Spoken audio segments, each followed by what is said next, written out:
ওয়ালাইকুম আসসালামুল্লাহি ওয়া বারাকাতুহু। তো ডিউটির সময় হয়ে গেছে প্রায়, এই হাতে পার্সেলটা নিয়ে নিলাম দুপুরে খাওয়ার জন্য। চলে যাইতেছি এখন ডিউটিতে।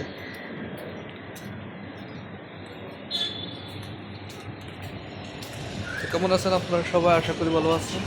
This is my new blog. December মাসের একদম লাস্ট কোণে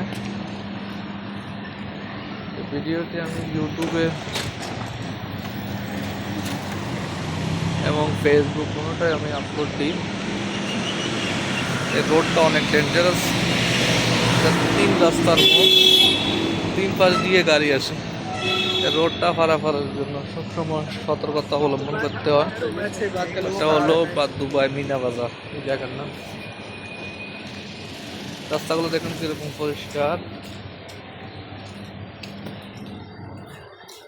এই রাস্তা পরিষ্কারের পিছনে একটাই কারণ, রাস্তার ভিতরে কোনো ময়লা থাকে, তবে এখানে পাশে দেখেন কাঁচরা যে ডাব্বাগুলো আছে, সবগুলা কাঁচরা এখান থেকে নিয়ে একটা পাতা রোটে পাইবেন না, একটা কাগজের টুকরো রোটে পাইবেন। কিছুক্ষণ পর পর এখানের যারা বলে যারা রাস্তার সাফ সাফাইয়ের কাজ করে, তারা এগুলো সবগুলা নিয়ে ওই বক্সের ভিতরে রাখে। এরপরে বিকেলে আবার গাড়ি আসে এগুলো নিয়ে যায়। তো আমি দোকানের প্রায় কাছাকাছি চলে আসলাম। আসার পথে এটা হলো আমাদের বাংলাদেশি একটা রেস্টুরেন্ট, বাংলাদেশি একটা হোটেল, শাইন রেস্টুরেন্ট। বাংলাদেশি সকল খাবার এখানে পাওয়া যায়। ওই পাশে হলো মসজিদ, দেখুন এই পাশে হলো মসজিদ। এই মসজিদে নামাজ পড়ি একদম দোকানের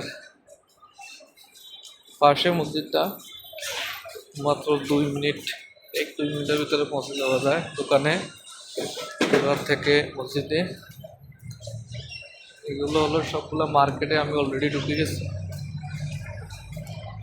এগুলো মার্কেটে সবগুলো দোকান। এটা হলো পাকিস্তান রেস্টুরেন্ট।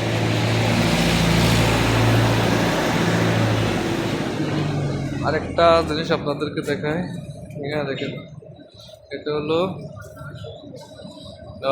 এখানে হলো আমরা ব্যালেন্স সব আসতে মোবাইলের ভিতরে ব্যালেন্স ডালতে পারি, এবং দেশের যে সিম চলে ওই নাম্বারগুলোতে আপনি ব্যালেন্স ডালতে পারবেন।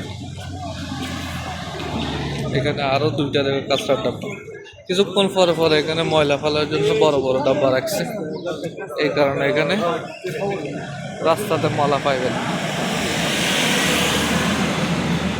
রোডগুলো অনেক পরিষ্কার। ওই পাশে হলো একটা রুটির দোকান, পাকিস্তানের রুটির দোকান।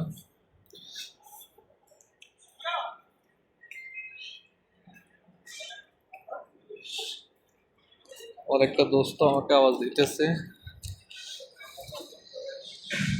চলে আসছি মার্কেটে।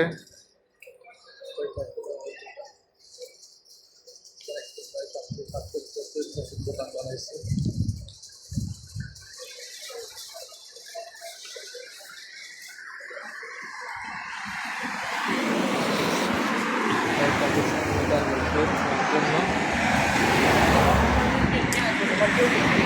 हेलो अस्सलाम वालेकुम।